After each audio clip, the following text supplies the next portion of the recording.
Good evening, all of you. You are most welcome. My YouTube channel Badlapur officer. मैं सबसे पहले अपने subscriber को और अपने प्यारे प्यारे स्टूडेंट बहुत बहुत धन्यवाद देना चाहता हूँ कि मेरे सब्सक्राइबर को दिन प्रतिदिन बढ़ा रहे हैं। और इसी के साथ मैं जो यूपी बोर्ड के स्टूडेंट्स हैं, मैं उनको सूचित करना चाहता हूँ कि वे अब पढ़ाई तेज़ कर दें, क्योंकि उनका फरवरी में एग्ज़ाम होने की संभावना है। तो आप लोग तन मन धन से जुट जाइए। और कुछ स्टूडेंट्स का मेरे यूट्यूब पर कमेंट आ रहा था, सर बोर्ड के टॉपिक्स को पढ़ाइए। तो मैं यही कहूँगा कि आप लोग टेंशन मत लीजिए, मैं टॉपिक को धीरे धीरे पढ़ाना शुरू कर रहा हूँ और आपके टॉपिक को आपके एग्जाम्स पहले रिवीजन करा दूँगा।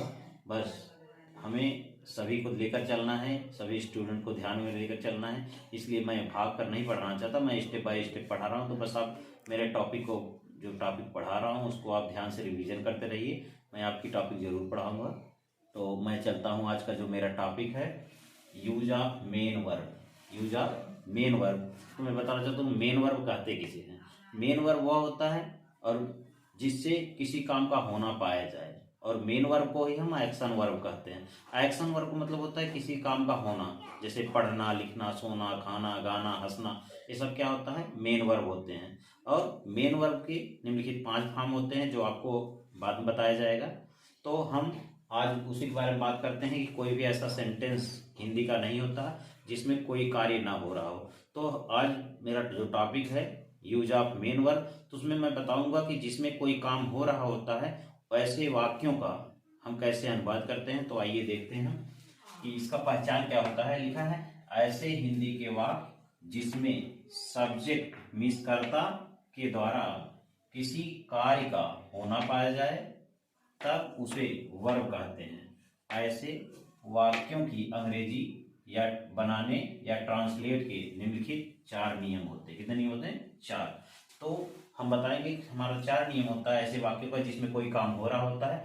तो हमारा जो पहला टॉपिक होता है, जिसका हम 4 होते हैं, जिसमें पहला पॉइंट है हमारा अफर्मेटिव सेंटेंस। अफर्मेटिव सेंटेंस को हम पॉजिटिव सेंटेंस कहते हैं और इसको असर्टिव सेंटेंस कहते हैं, कभी कभी सिंपल सेंटेंस भी कहते हैं। तो इसको कई नामों से जाना जाता है, जिसकी हिंदी होती है साधारण वाक्य या स्वीकारात्मक वाक्य। इसमें साधारण वाक्य कई रूल होते हैं जो सभी टेंस प्रयोग होते हैं। तो हम बताएंगे कि हमारा रूल जो फर्स्ट होता है, इसमें पहला सब्जेक्ट, उसके बाद HV helping verb, main verb, object means कर्म, ओटीएच अदर जो अन्य होता है, उसके बाद टाइम होता है। उसके बाद हमारे 2 ऐसे एक्सेप्शंस अपवाद के रूप में रूल होते हैं जिसमें एचवी का प्रयोग अफर्मेटिव सेंटेंस में नहीं किया जाता। तो ये 2 रूल कौन से हैं मैं बता देना चाहता हूं कि यह होता है सब्जेक्ट एमबी फर्स्ट ब्रैकेट में यस या यस। तो यस या यस केवल सिंगुलर सब्जेक्ट के साथ होता है और प्लूरल सब्जेक्ट के साथ यस या यस का प्रयोग नहीं होता। उसके बाद ऑब्जेक्ट आता है प्लस ओटीएच प्लस टाइम होता है। और इस रूल का प्रयोग केवल प्रेजेंट इंडेफिनिट टेंस के अफर्मेटिव सेंटेंस में किया जाता है। किसमें? याद रखिएगा, प्रेजेंट इंडेफिनिट टेंस के अफर्मेटिव सेंटेंस में इस रूल का प्रयोग किया जाता है। लेकिन अगर सब्जेक्ट बहुवचन होता है तो यस या यस का प्रयोग नहीं किया जाता। उसके बाद हमारा तीसरा रूल जो होता है इसमें अफर्मेटिव में, ये होता है subject plus HV, sorry subject plus HV नहीं होता है, सब्जेक्ट होता है प्लस एमबी सेकेंड होता है। Subject plus MB second plus OB plus OTH plus time. इस रूल का प्रयोग केवल पास्ट इंडेफिनिट, किसमें? पास्ट इंडेफिनिट टेंस के अफर्मेटिव सेंटेंस में किया जाता है। पास्ट इंडेफिनिट टेंस के केवल अफर्मेटिव में होता है, सब्जेक्ट होता है और एमबी सेकेंड, इसको याद रखिएगा, एमबी सेकेंड होता है प्लस ओबी object plus OTH plus time होता है। तो इन दोनों रूलों को हमें दिमाग में रखना है। अगर प्रेजेंट इंडेफिनिट टेंस का अफर्मेटिव सेंटेंस होता है तो एमबी फर्स्ट लगता है, सिंगुलर सब्जेक्ट होने पर यस या यस लगता है, और प्लूरल सब्जेक्ट होने पर अर्थात बहुवचन होने पर यस यस नहीं लगता। लेकिन अगर हमारा वाक्य पास्ट इंडेफिनिट टेंस में है तो उसमें सभी सब्जेक्ट साथ एमबी सेकेंड लगता है। तो हम चलते हैं हम अपने एग्जाम्पल की तरफ, इसके एक एक रूल के अनुसार एग्जाम्पल समझते हैं। तो हमारा पहला जो रूल है इसके आधार पर हम एग्जाम्पल लेते हैं। पहला जैसे लिखा है वह रोज बस द्वारा मंदिर जा रहा है। वह रोज बस द्वारा मंदिर जा रहा है। तो हमें देखना है कि जा रहा है कौन सा टेंस है? Present continuous. तो प्रेजेंट इसका रूल, इसको कैसे करते हैं? इसमें क्या रहा है? कोई काम हो रहा है, कौन सा काम हो रहा है? जाने का। ध्यान दीजिएगा, इसमें कौन सा काम हो रहा है? जाने का काम हो रहा है। तो जिसमें काम हो रहा है तो वही वर्ब वर्ब के अनुसार ट्रांसलेट किए जाते हैं। तो जाना है तो हम आते हैं प्रेजेंट कंटिन्यूअस में, तो हमारा रूल होता है पहले सब्जेक्ट, तो इस वाक्य में सब्जेक्ट क्या है, वह है, तो वह की इंग्लिश हो गया इज, ही। उसके बाद हेल्पिंग वर्ब होता है, यहाँ पर आया हेल्पिंग वर्ब हो गया इज। इज क्यों है, क्योंकि रहा है आ गया, इज हो गया। और जाना की इंग्लिश हो गया एम बी हो गया गोइंग, कहीं भी जाने के लिए गो के साथ टू का प्रयोग करते हैं तो हो गया गोइंग टू। अब क्या है, आ गया ऑब्जेक्ट, तो गोइंग टू टेम्पल। ध्यान देना, क्रिया के बाद हमेशा ऑब्जेक्ट लिखा जाता है, यहाँ भी है एम बी के बाद ऑब्जेक्ट, तो गोइंग टू टेम्पल। अब कैसे, ओटीएच आ गया, तो ओटीएच हो गया बाई बस, किसके द्वारा जा रहा है, बाई बस। उसके बाद लास्ट में समय लिखते हैं तो हो गया डेली। तो इस प्रकार हमारा सेंटेंस होगा he is going to temple by bus daily. तो आपको जानना जरूरी है। हमारा नेक्स्ट सेंटेंस है दूसरे रूल के अनुसार। रूल क्या है आपको पता है, subject plus M B first, yes ये yes plus O B plus O T H plus time, तो ये प्रेजेंट इंडेफिनिट में होता है केवल। तो यहाँ पर वह रोज स्कूल जाता है, तो यह ता है आ गया, प्रेजेंट इंडेफिनिट टेंस हो गया। तो हमने बताया कि वह की इंग्लिश ही हो गया और जाना की इंग्लिश गो होता है। तो बताया कि अगर सिंगुलर सब्जेक्ट होता है तो मुक्रिया में यस ये यस लग जाता है। यहाँ हो गया he goes to school daily, और अफर्मेटिव सेंटेंस में हेल्पिंग वर्ब का प्रयोग नहीं होता। लेकिन हमने बताया कि अगर यह बहुवचन होता है, जैसे तुम क्या है, प्लूरल सब्जेक्ट है, अगर तुम शब्द यह बहुवचन आता है तब मुक्रिया में यस यस नहीं लगता, तो तुम रोज स्कूल जाते हो, तो हो गया you go to school daily. यहाँ पर आप देखेंगे गो के साथ हम ईएस का प्रयोग नहीं किए, क्योंकि यहाँ पर सब्जेक्ट क्या है, बहुवचन है। अब हम चलते हैं अपने थर्ड रूल की तरफ, जिसका प्रयोग केवल पास्ट इंडेफिनिट टेंस में होता है। इसका रूल है subject plus M B first, क्या है एम बी सेकेंड है, plus O B plus O T H plus time. तो रूल एक बार फिर से रिमाइंड करते हैं, subject plus M B second plus O B plus O T H plus time. तो ये केवल पास्ट इंडेफिनिट का अफर्मेटिव सेंटेंस होता है। जैसे वह रोज जौनपुर जाता था, जाता था, ता था आ गया, तो ता था आ गया, तो आपको पता है पास्ट इंडेफिनिट टेंस है, तो हो गया वह की इंग्लिश ही हो गया ही। अब जाना की इंग्लिश गो होता है, तो गो का सेकंड फॉर्म वेंट लगा, क्या यहाँ बताए कि क्या लगता है, सेकंड फॉर्म, तो गो मीन्स जाना, जाना का सेकंड फॉर्म हो गया went, went to Jaunpur daily. इसी तरह अगर यह बहुवचन में है तब भी हम वही फॉर्म प्रयोग करेंगे, चाहे वह सिंगुलर हो चाहे प्लूरल, दोनों के साथ एक ही फॉर्म प्रयोग होता है। जैसे तुम रोज ट्रेन द्वारा लखनऊ जाते थे, तुम रोज ट्रेन द्वारा लखनऊ जाते थे, तो हो गया यू, जाना का वेंट हो गया, you went to Lucknow by train daily. इस प्रकार देखें कि हम पास्ट इंडेफिनिट का अफर्मेटिव में सेकंड फॉर्म प्रयोग करते हैं, जबकि प्रेजेंट इंडेफिनिट के में फर्स्ट फॉर्म प्रयोग करते हैं। इस तरह हमारा ये सेंटेंस यहाँ पर अफर्मेटिव के सेंटेंस फिनिश होते हैं। हम अगला पार्ट लेकर आप इसके निगेटिव सेंटेंस को आते हैं। आप लोग इसको ध्यान एक बार समझ लीजिएगा।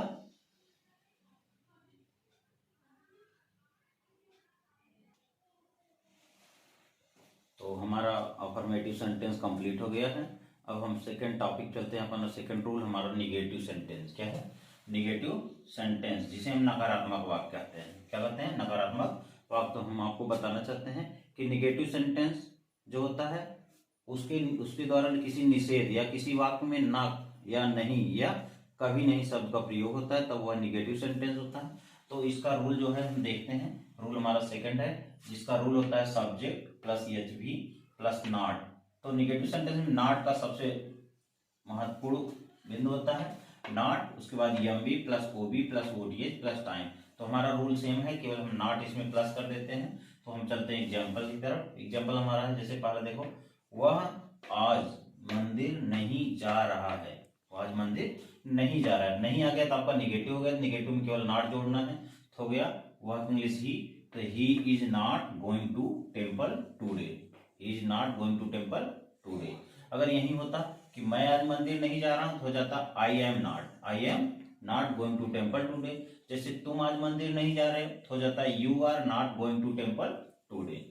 तब हम चलते हैं सेकंड एग्जाम्पल तरफ। जैसे वह रोज स्कूल नहीं जाता है, हमें देखना है कि ये हमारा कौन सा टेंस है, प्रेजेंट इंडेफिनिट टेंस है। कौन सा है, प्रेजेंट। तो प्रेजेंट में होता है डू और डज लगता है। अगर सिंगुलर सब्जेक्ट होता है तो डज लगता है, और प्लूरल सब्जेक्ट होता है तो डू लगता है। तो हम देखेंगे वह हमारा सिंगुलर है, तो हो गया क्या कि ही डज नॉट, क्या हो गया, he does not go to school, he does not go to school daily, he does not go to school daily, he does not go to school daily. इस तरह अगर होता तुम रोज स्कूल नहीं जाते हो तो तुम बहुवचन है, तो यहाँ पर हो जाता है यू डू नॉट। क्या हो जाता है? You do not go to school daily. हम अपने थर्ड एग्जाम्पल तरफ जाते हैं। पास्ट इंडेफिनिट, जैसे वह जौनपुर नहीं जाता था, यहाँ जाता था आ गया, तो जो पास्ट इंडेफिनिट टेंस है, तो पास्ट इंडेफिनिट जब होता है, चाहे वह सिंगुलर सब्जेक्ट हो या प्लूरल सब्जेक्ट हो, तो दोनों के साथ हम डिड नॉट का प्रयोग करते हैं। तो हो गया वह जौनपुर नहीं जाता था, तो हो गया he did not go to Jaunpur daily. या अगर कह दें कि तुम रोज जौनपुर नहीं जाते थे, तो हो जाता है you did not go to Jaunpur daily. ये हमारा निगेटिव सेंटेंस है। अब हम अपने चलते हैं तीसरे रूल की तरफ, जिसका नाम है yes no type question. Yes no type question, इसकी हिंदी होती है हाँ या नहीं वाला प्रश्नवाचक वाक्य। इसमें एच भी बराबर क्या होता है, अर्थात हेल्पिंग वर्ब बराबर क्या होता है, और इसकी पहचान होती है कि हिंदी वाक्य में सबसे पहले क्या लगा, जैसे क्या क्या क्या। तो इसका रूल होता है कि जब क्या शब्द आए, तो इसका रूल होता है कि हेल्पिंग वर्ब को पहले प्रयोग करते हैं और व्हाट का प्रयोग नहीं होता। ध्यान दीजिएगा कि अगर क्या शब्द हिंदी वाक्य में पहले आया तो हम टेंस के अनुसार, टेंस और सब्जेक्ट के अनुसार हेल्पिंग वर्ब का प्रयोग सबसे पहले करते हैं। तो हमारा रूल है एच भी helping verb, subject plus not plus M B plus O B plus O T H plus time plus question mark. जैसे हमारा ये सेंटेंस है, देखते हैं कि क्या वह आज मंदिर नहीं जा रहा है, तो हमें देखना है कि नहीं जा रहा है तो प्रेजेंट कंटीन्यूअस टेंस है, और यहाँ पर क्या है, और यहाँ पर सब्जेक्ट क्या है वह। हमने दो चीज बताया कि सब्जेक्ट और हेल्पिंग वर्ब, सब्जेक्ट और टेंस के अनुसार ये हेल्पिंग वर्ब प्रयोग किया जाता है। तो ये प्रेजेंट कंटीन्यूअस है और यहाँ पर सब्जेक्ट हमारा वह है, प्रोनाउन, तो वह के साथ इज लगता है, इज को हम पहले कर देंगे, तो हो गया is he not going to temple today. अब हमारा नेक्स्ट सेंटेंस है क्या वह रोज स्कूल नहीं जाता है, तो हमारा पास्ट इंडेफिनिट टेंस है। तो क्या शब्द क्या के लिए सिंगुलर सब्जेक्ट हुआ है, तो वह के लिए हम डज का प्रयोग करेंगे। तो हमारा हो गया does he not go to school, does he not go to school daily, does he not go to school daily. उसके बाद हम चलते हैं अगले पॉइंट पर। अगर यहीं पर एक चीज और ध्यान, अगर जैसे होता कि क्या तुम रोज स्कूल नहीं जाते हो, तो यहाँ जहां डज है तुम आ गया, तुम बहुवचन है, तो यहाँ पर डज जगह डू हो जाता है do you not go to school daily. अब हम अपने तीसरे एग्जाम्पल की तरफ चलते हैं। जैसे क्या वह रोज जौनपुर नहीं जाता था, यहाँ गया जाता था, तो ये हो गया पास्ट इंडेफिनिट का पास्ट इंडेफिनिट सेंटेंस है। तो हमें पता है पास्ट इंडेफिनिट टेंस में सभी सब्जेक्ट साथ हेल्पिंग वर्ब डिड लगता है। अब यहाँ क्या आ गया और वह आ गया, वह प्रोनाउन के अनुसार यहाँ पर डिड पहले हो गया, तो क्या की इंग्लिश डिड हो गया, तो did he not go to Jaunpur daily. तो बस आपको तीसरे वाले रूल में एक चीज ध्यान देना है, अगर क्या शब्द पहले आया है तो टेंस और सब्जेक्ट के अनुसार हेल्पिंग वर्ब का प्रयोग सबसे पहले करना है, और व्हाट का प्रयोग तो एकदम से नहीं करना है। तो अब चौथे पॉइंट, हमारा चौथा पॉइंट है WH टाइप क्वेश्चन, जिसे हम क्वेश्चन वर्ड भी कहते हैं या इंटरोगेटिव सेकंड भी कहते हैं, और इसको इंटरोगेटिव फर्स्ट कहते हैं। तो इंटरोगेटिव सेकंड या WH टाइप क्वेश्चन है। WH टाइप क्वेश्चन इसलिए कहा जाता है क्योंकि अधिकांश क्वेश्चन वर्ड WH से शुरू होते हैं, जैसे what WHAT, where WHER, which WHICH, इस तरह। तो इसमें अधिकांश रूप से क्वेश्चन वर्ड का शब्द प्रयोग होता है, जैसे वाई हुआ, वाई बराबर क्यों होता है। हम चलते हैं अपने रूल की तरफ। रूल में क्या है, चाहे हम सबसे पहले हम WH वर्ड आया प्लस WH वर्ड को हम क्वेश्चन वर्ड लिख सकते हैं, plus HV plus subject plus not plus MB plus OB plus OTH plus time. तो अब चलते हैं एग्जाम्पल तरफ। हमारा पहला एग्जाम्पल है वह आज मंदिर क्यों नहीं जा रहा है। क्यों नहीं जा रहा है, तो हमें सबसे पहले हिंदी वाक्य में क्वेश्चन वर्ड को ढूंढना है। तो कौन सा क्वेश्चन वर्ड है, अगर क्वेश्चन वर्ड हम पा गए, क्वेश्चन वर्ड की इंग्लिश सबसे पहले इसीलिए रूल में लिखा जाता है। तो वह आज मंदिर क्यों नहीं जा रहा, तो हमें क्यों की इंग्लिश सबसे पहले लिखना है। तो क्यों पा गए, तो क्यों की इंग्लिश हो गया वाई। अब टेंस प्रेजेंट कंटीन्यूअस है, तो हम हेल्पिंग वर्ब प्रयोग करेंगे, वाई इज, सब्जेक्ट अब आ गया है why is he not going to temple today. तो नेक्स्ट एग्जांपल है, जैसे वह रोज स्कूल क्यों नहीं जाता है, यहाँ जाता है आ गया, तो प्रेजेंट इंडेफिनिट है, बताएं कि इंटरोगेटिव सेकंड है या क्वेश्चन वर्ड। तो क्यों आ गया, क्यों की इंग्लिश हम सबसे पहले लिख देंगे, तो हो गया वाई। क्या हो गया, why. Why does he not go to school daily. अब तीसरा एग्जांपल क्या है, जैसे वह रोज जौनपुर कैसे नहीं जाता था। अब आ गया कैसे, कैसे आ गया और जाता था। कैसे आ गया तो आपको इंटरोगेटिव हो गया, और जाता था पास्ट इंडेफिनिट टेंस है। तो अब हम कैसे की इंग्लिश सबसे पहले लिखेंगे, तो हो जाएगा हमारा हाउ। हाउ अब पास्ट इंडेफिनिट टेंस है तो डिड लगेगा, how did he not go to Jaunpur, Jaunpur daily. और लेकिन इन तो सिंपल इंटरोगेटिव थे, लेकिन इनके अलावा कुछ ऐसे भी क्वेश्चन वर्ड होते हैं जिनके साथ नाउन या प्रीपोजिशन शब्द जुड़े होते हैं। तब इस कंडीशन में हम क्वेश्चन वर्ड के साथ नाउन शब्द को प्रयोग करते हैं। जैसे देखो, तुम कौन सी पुस्तक पढ़ोगे, यहां पर कौन सी पुस्तक एक साथ है, इनको अलग नहीं कर सकते। कौन सी पुस्तक, तो इनको हमेशा साथ लिखा जाएगा। तो कौन सी पुस्तक पढ़ोगे, तो जब इसका इंग्लिश बनाएंगे तो हो जाएगा विच बुक। क्या हो जाएगा? Which book, which book. उसके बाद हमारा हेल्पिंग वर्ब आएगा, which book will you read. Next जैसे एग्जांपल है, वह कहां से आता है। अब आ गया यहाँ कहां से आता है, तो कहां से, ये दोनों साथ हैं क्योंकि क्वेश्चन वर्ड साथ प्रीपोजिशन सब जुड़ा है, तो इनको अलग से नहीं लिखेंगे, हम इनको साथ लिखेंगे। जैसे देखो लिखा है फ्रॉम वेयर, इसकी हिंदी इंग्लिश हो गया कहां से Hindi, from where does he come. Does इसलिए लगा क्योंकि ये प्रेजेंट इंडेफिनिट टेंस है। उसके बाद और भी एग्जांपल है, जैसे तुम किस प्रकार का खेल खेलते हो। यहाँ पर किस प्रकार का खेल, ये बता रहा है किस प्रकार का खेल, तो ऐसे सेंटेंस को हम एक साथ क्वेश्चन वर्ड साथ लिखा जाता है। तो किस प्रकार का खेल हो गया which type of game, which type of game. इनको अलग से नहीं लिखा जाएगा, साथ में लिखा जाएगा जिससे हमारा सेंटेंस सही हो। Which type of game do you play, do you play. इस तरह हमारे इंटरोगेटिव सेकंड या WH टाइप क्वेश्चन के कुछ इंपॉर्टेंट एग्जांपल हैं, इनको आप समझ लीजिए। इसके बाद इसके आधार पर आप जो भी और भी एग्जाम्पल मिले उनको आप सॉल्व करने का प्रयास करिए। अगर कोई समस्या हो तो फिर मुझसे संपर्क करिए, ऑनलाइन या ऑफलाइन। हम हमेशा आपके सॉल्यूशन के लिए हमेशा हाजिर हैं। ये बदलापुर आरपी सर चैनल हमेशा आपकी सेवा में तत्पर रहेगा। बस इसी के साथ मैं अपने और भी प्यारे स्टूडेंट्स को बहुत बहुत धन्यवाद देना चाहता हूँ फिर से, जो मेरे सब्सक्राइबर को बढ़ा रहे हैं। और मैं उनसे उम्मीद यही करता हूं कि वे जल्द 1000 सब्सक्राइबर कर देंगे और मुझे ऑनलाइन क्लास लेने में आसानी होगी, जिससे मेरे बहुत सारे यूपी बोर्ड के स्टूडेंट जो वेट कर रहे हैं उनका ग्रामर पोर्शन मैं अच्छे से, उनका एग्जाम क्योंकि फरवरी में एग्जाम होने वाला, मैं उनका अच्छे से प्रिपरेशन कराऊं। और इसी के साथ मैं आप सभी को धन्यवाद देता हूं अपने इस चैनल से जुड़ने के लिए। अपने बच्चों को इस नॉलेज से, उनके ज्ञान को बढ़ाइए, उनको ध्यान दीजिए। बस थैंक यू वेरी मच।